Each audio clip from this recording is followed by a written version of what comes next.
น้องสาวกองวันนี้มอบเสียงเพลงให้เอาขอเชิญเป็นเกียรติทุกท่านเนาะให้เกียรตินำผู้เข้าสร้างสรรค์บรรยากาศสามัคคีระบงท่านบอกพี่ดอกพลาดขอโทษขออภัยเด้อเข้าหลายจอก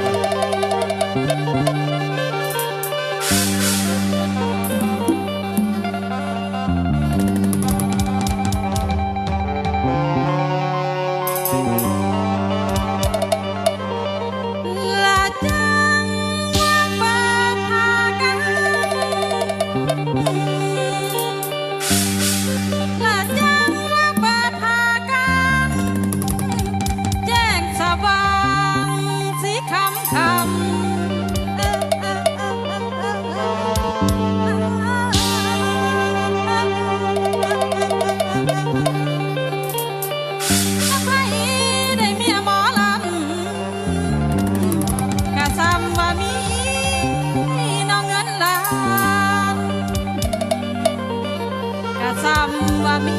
เอ้ยน้อเงินล้าน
วังขีสาวงามหนักหนา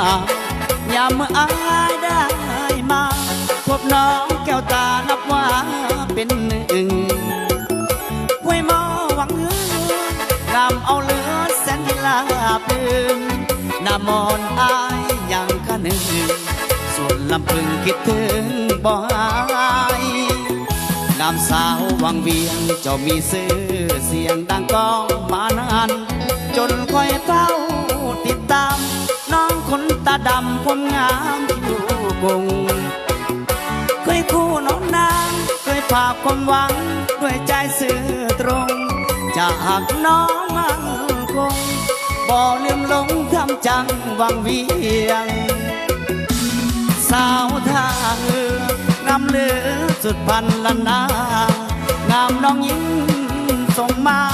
หัวใจภาวะแทบจะล่วงหล่นหากอายมาแหงอย่าสร้างแปลงความน้องหน้ามนอย่าแต่น้องบ่สนน้องคนงามคงบ่ใจดำยามอายจากลาน้องแก้วตาก็เพียงแต่กายหากว่าน้องคิดเห็นใจขอสบายน้องจงคอยทางอายขอฝากเสียงเป็นสำเนียงเสียงเพลงบ้านนาน้องอย่าได้ลืมลาคิดถึงควันตาทุกลมหายใจมนต์กันเจเด้อให้อยู่ดีไม่แห้ง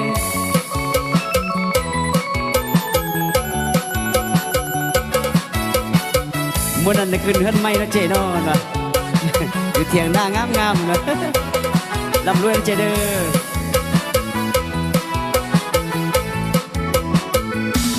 สาวทางงามเหลือสุดพันละนางามน้องยิ้มส่งมาหัวใจภาวะแทบจะล่วงหล่นหากอายมาแหงอยากสร้างแปลงความน้องหน้ามนอยากแต่น้องบ่สนน้องคนงามคงบ่ใจดำยามอายจากลาน้องแก้วตาก็เพียงแต่กายหากว่าน้องคิดเห็นใจขอสบายน้องจงคอยทางอายขอฝากเสียงเป็นสำเนียงเสียงเพลงบ้านนาน้องอย่าได้ลืมลาคิดถึงควันตาทุกลมหายใจ